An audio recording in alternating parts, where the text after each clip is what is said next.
2 अक्टूबर यानी गांधी जयंती के दिन प्रशांत किशोर अपनी जन स्वराज पार्टी लॉन्च करेंगे, पर लॉन्च से पहले उन पर आरजेडी और बीजेपी दोनों ने अटैक करना शुरू कर दिया है। कुछ दिन पहले तक आरजेडी प्रशांत किशोर को बीजेपी का बी टीम बता रही थी और अब लॉन्चिंग से पहले ही बीजेपी इसे आरजेडी का बी टीम बता रही है। दरअसल लॉन्च से पहले प्रशांत किशोर ने प्रॉमिस किया है कि वो नेक्स्ट ईयर बिहार इलेक्शन में 40 मुस्लिम कैंडिडेट्स को फील्ड करेंगे।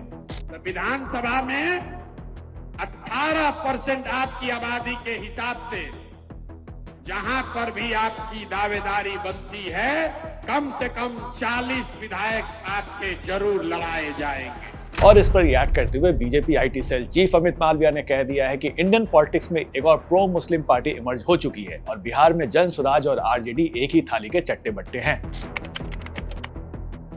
बीजेपी के प्रशांत किशोर से नाराजगी की वजह सिर्फ उनका मुस्लिम अपीजमेंट नहीं है। दरअसल बीजेपी को इस बात का भी डर है कि कहीं अपर कास्ट और यूथ वोट प्रशांत किशोर की तरफ खिसक ना जाए। वही प्रशांत किशोर खुद अपर कास्ट से हैं और जॉब एंड एम्प्लॉयमेंट की बात करते हैं।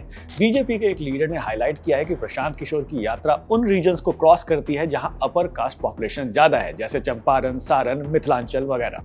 वो उन एरियाज में नहीं जाते जिधर आरजेडी का स्ट्रॉन्ग होल्ड है, लाइक मगध एंड सीमांचल, क्योंकि प्रशांत किशोर को पता है कि अपर कास्ट में पेशेंस नहीं है एंड इट कैन बी वोन ओवर इजीली। किशोर ने अनाउंस किया था कि वो जन स्वराज को 1 करोड़ मेंबर के साथ लॉन्च करेंगे और in last few days some popular faces have joined this party, जिसमें कर्पूरी ठाकुर की granddaughter doctor Jagriti, former IPS officer Anand Mishra and Bhojpuri actor Akshara Singh भी शामिल हैं। तो किशोर की राइजिंग पॉपुलैरिटी को नजरअंदाज करना बीजेपी के लिए काफी मुश्किल है। वैसे भी लोकसभा इलेक्शंस में BJP 5 seats Pataliputra, Arrah, Buxar, Aurangabad and Sasaram गंवा चुकी है डिस्पाइट मोदीज पॉपुलैरिटी।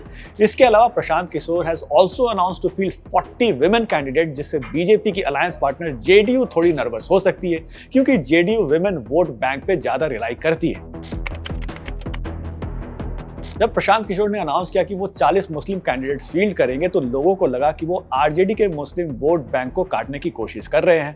बिहार में 18% मुस्लिम्स हैं और वो लार्जली आरजेडी को वोट देते हैं, बट किशोर ने साफ कहा कि अगर बीजेपी को हराना है तो मुस्लिम्स को साथ रहना पड़ेगा। अगर संघ की विचारधारा से लड़ना चाहते हैं तो उसका एक ही हथियार है, महात्मा गांधी की विचारधारा को पुनर्जीवित किया जाए।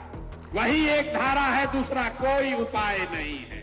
बट इधर प्रशांत बीजेपी को हराने की भी बात कर रहे हैं और उधर लगातार तेजस्वी पर भी निशाना लगा रहे हैं। वो बता रहा है कि हम बिहार के विकास का रास्ता बता देंगे। जिसको ये नहीं मालूम है कि जीडीपी क्या है और जीडीपी ग्रोथ क्या है, वो बता देगा कि बिहार का सुधार कैसे हो जाएगा।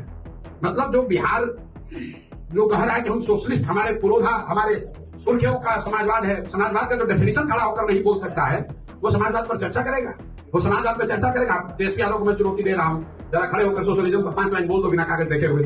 उधर आरजेडी के लोगों को लगता है कि प्रशांत किशोर बिहार में कोई मेजर फैक्टर नहीं है और उनके साथ वही लीडर्स हैं जिनको बिहार की मेजर पार्टीज ने साइडलाइन कर दिया है। 2020 बिहार इलेक्शन में तेजस्वी का सारा कैंपेन इस बात पर फोकस था कि बिहार में 15 साल से बीजेपी जेडीयू की सरकार है और उसने बिहार के विकास के लिए कुछ नहीं किया।